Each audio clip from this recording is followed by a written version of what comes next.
A few moments ago, when Ellen and Steve, Camilla's grandparents, took an aliyah, we talked about the concept of, from Daniel and David Hartman, the heart of many rooms, that there's so much complexity, the joy of one moment, and the pain that is also true at that same moment.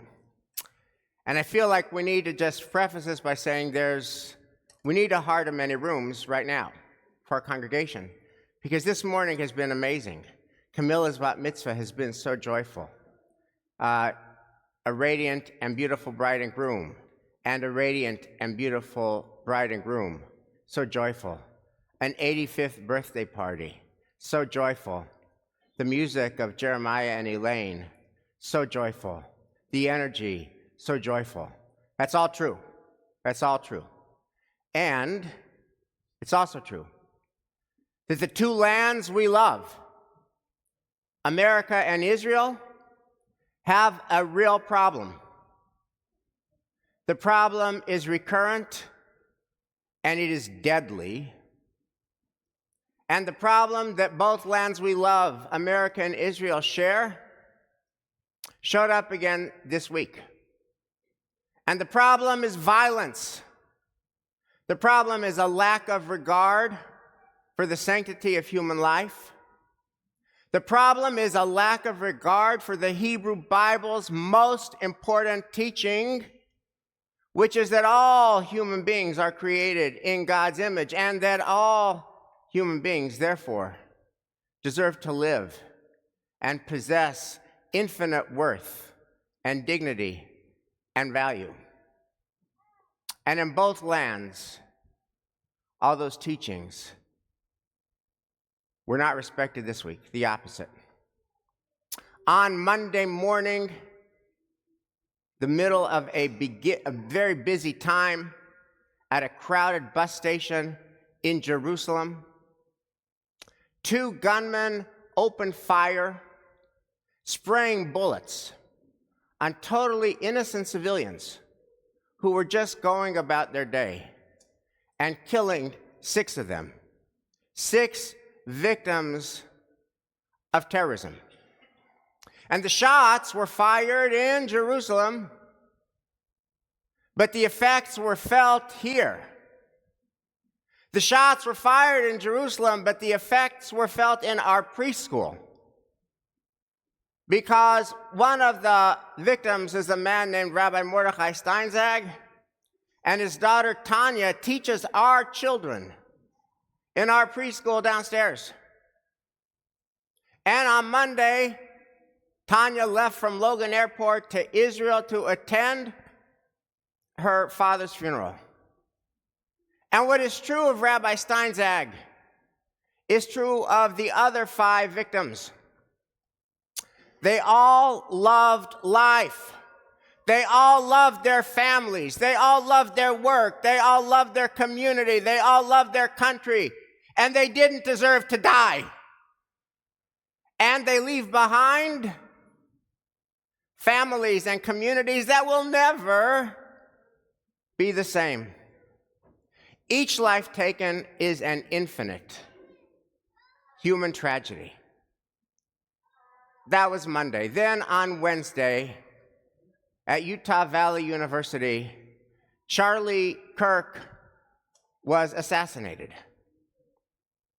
And he leaves behind a wife and 2 young children and a whole community of friends and supporters who cannot believe that a 31-year-old is no more, the victim of a political assassination. The murder of Charlie Kirk is an infinite tragedy. Tonight is Slichot, the beginning of our high holiday season. We're supposed to reflect and take responsibility for what we can do with our troubled world. And the question is, how do we understand the violence in our world? And what are we here in the Rabbi Chill Sanctuary this morning to do about the violence in our world? Now, of course, we denounce it and we decry it and we lament it and we mourn it, but is there anything that we can actually do about it? So perhaps the best lens on violence is the classic poem by the great Israeli poet Yehuda Amichai. It's called The Diameter of the Bomb. And he wrote this in the 70s after a terrorist attack that claimed the lives of many innocent Israelis, a bus attack. And he begins this poem this way. He says, the diameter of the bomb is 30 centimeters. And then he says, but the impact expands. The poem expands the impact to the wounded, to the hospitals, to the graveyards, to the mourners on very distant shores, to the cry of orphans who cry out about this world, to the throne of God, but there is no God sitting in the throne. Turns out that the diameter of the bomb is not 30 centimeters. The diameter of the bomb is infinite. Evil, once it's injected into the world, ripples infinitely. Violence ripples infinitely. We know this. We see this. The title of the last 2 years in this chapter of humanity's existence, the title is Evil and Violence Ripple Infinitely. There was the violence of October 7th, and then there's been 2 years of war and suffering and loss. Violence ripples.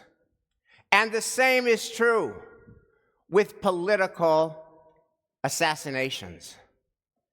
Violence ripples. On the day that Charlie Kirk was assassinated, the New York Times wrote this in an op-ed piece, which I personally feel is every syllable so accurate. Since last year alone, a gunman killed a member of the Minnesota State Legislature and her husband, and shot another Minnesota politician and his wife. A man set fire to the home of Governor Josh Shapiro of Pennsylvania, and a would-be assassin shot Donald Trump on the campaign trail.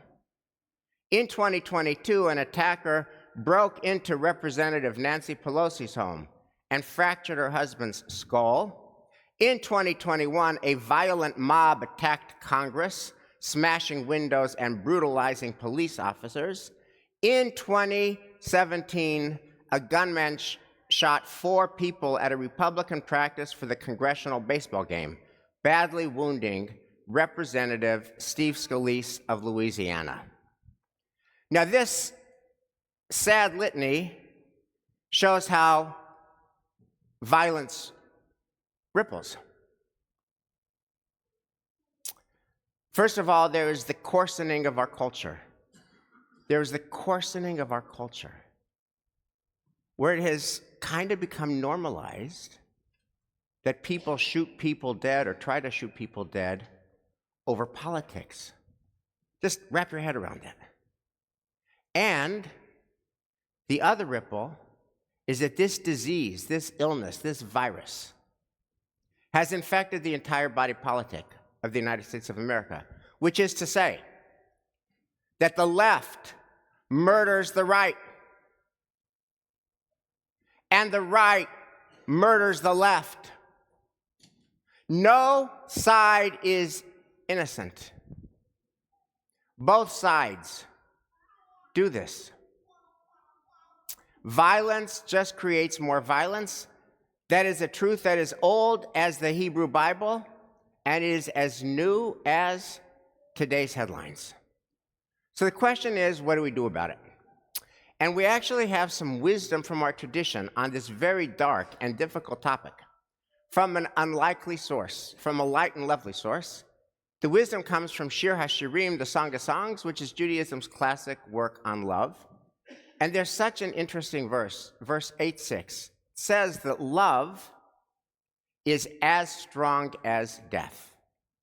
It's a very careful, deliberate formulation. Love is as strong as death. It's not stronger than death. It's not weaker than death. Love is as strong as death, which is to say that death is pretty strong.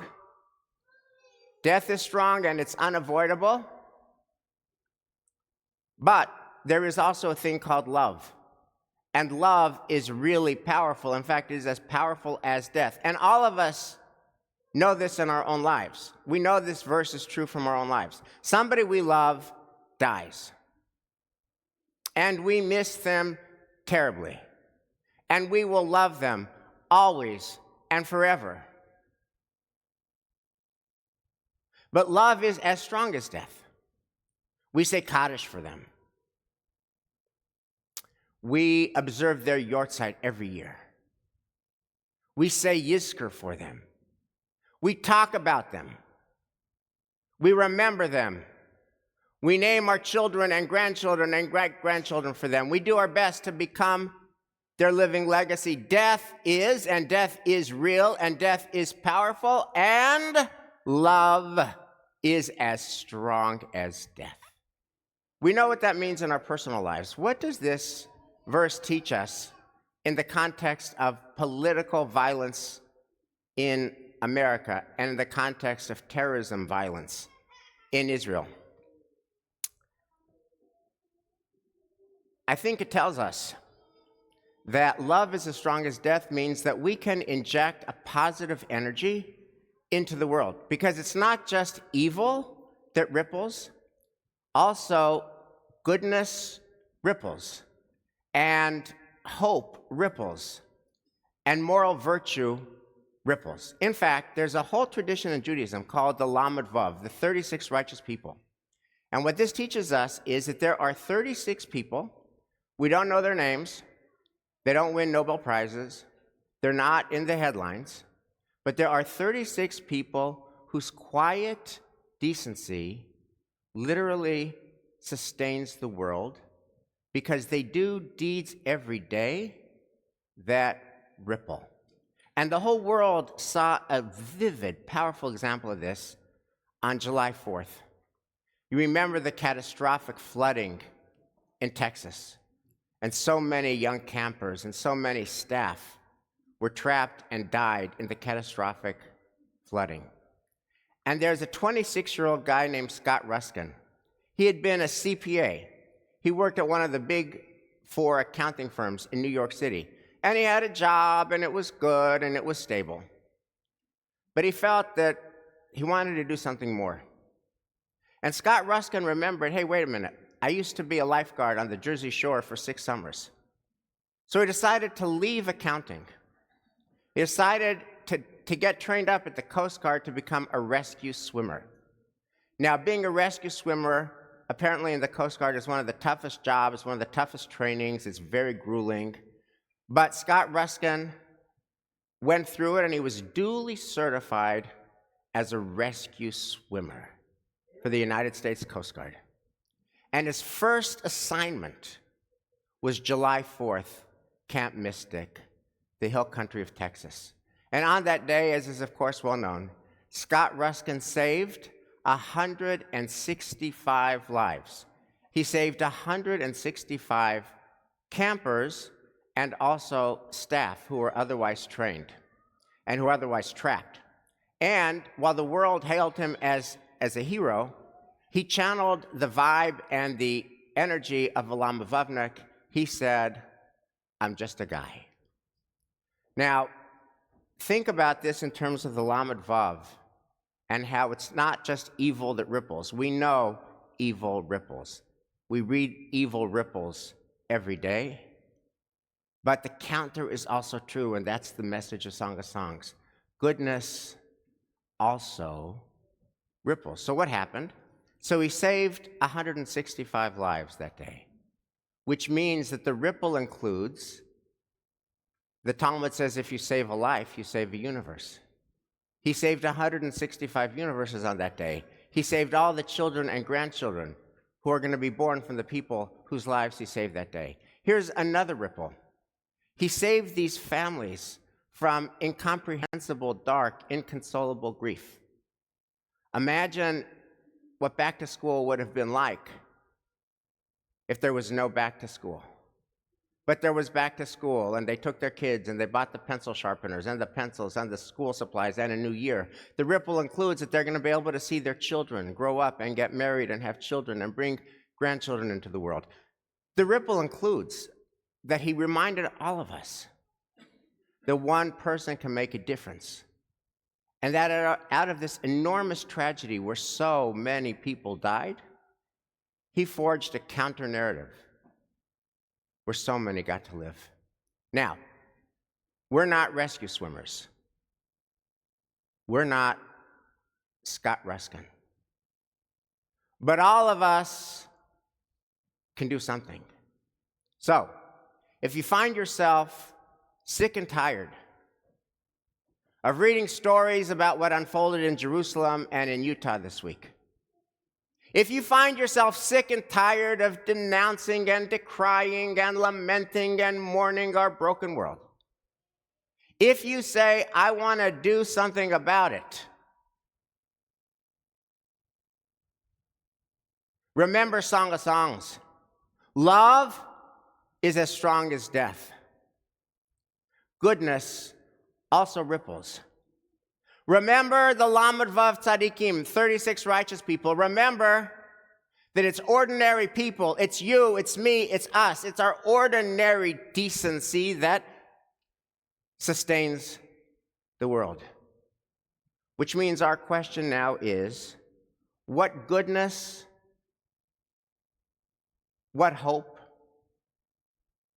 what life, what decency, what blessing, what moral virtue can we now bring into the world? Because you know what?